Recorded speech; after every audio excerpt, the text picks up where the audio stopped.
નમસ્તે, મારું નામ ગડારા શિવાલી પરેશભાઈ છે। આજે હું તમને રાષ્ટ્રની એકતાને પોષે વિષય પર મારા વિચારો રજૂ કરવા આવી છું। મિત્રો, રાષ્ટ્રની એકતા કોઈ પણ દેશની સૌથી મોટી તાકાત છે। જ્યારે લાખો લોકો અલગ અલગ ભાષા, ધર્મ, સંસ્કૃતિ, પરંપરા અને વિચારો ધરાવતા હોવા છતાં એક જ ધ્યેય માટે એકસાથે ઉભા રહે છે, ત્યારે જ રાષ્ટ્ર પ્રગતિના માર્ગે દોડે છે। એકતા વગરનું રાષ્ટ્ર એક એવી નૌકા જેવું છે જેને ચલાવવા માટે કોઈ દિશા નથી, તે તરંગોમાં ખોવાઈ જાય છે। આપણે ભારતનું ઉદાહરણ જોઈએ તો આપણો ભારત દેશ વિવિધ એકતાનું જીવંત દર્પણ છે। અહીં ગુજરાતી બોલાય છે, બંગાળી બોલાય છે, તમિળ બોલાય છે।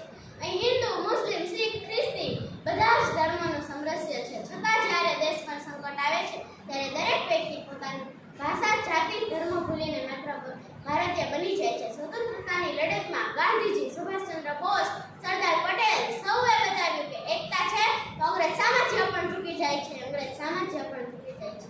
એકતા કેમ જરૂરી છે તેની વાત કરીએ તો એકતા આપણને બાહ્ય શત્રુઓ સામે સુરક્ષિત રાખે છે, સમાજમાં ભાઈચારો વધારે છે અને આપણે આપસમાં જ લડીને પોતાનો નાશ કરી દે છે। તેથી જ કહેવાયું છે કે એકતા છે તો શક્તિ છે, વિખંડન છે તો વિનાશ છે। આપણે એકતાને પોષે તેવી વાતો જોઈએ તો રાષ્ટ્રીય એકતા દિવસ સરદાર વલ્લભભાઈ પટેલની જન્મજયંતિ જેવા પ્રસંગો આપણને યાદ અપાવે છે કે આપણું બળ એકતામાં છે। શિક્ષણ અને જાગૃતિ જ્યારે યુવાનોને સાચી મૂલ્યોની સમજ અપાવે છે ત્યારે જ તે દેશપ્રેમી બને છે। સામૂહિક ઉત્સવો, દિવાળી, ઈદ, ક્રિસમસ કે પોંગલ જેવા તહેવારો સૌ સાથે મળીને ઉજવીએ તો માનવતા વધે છે। ચાલો આપણે સૌ ભેગા મળીને નક્કી કરીએ કે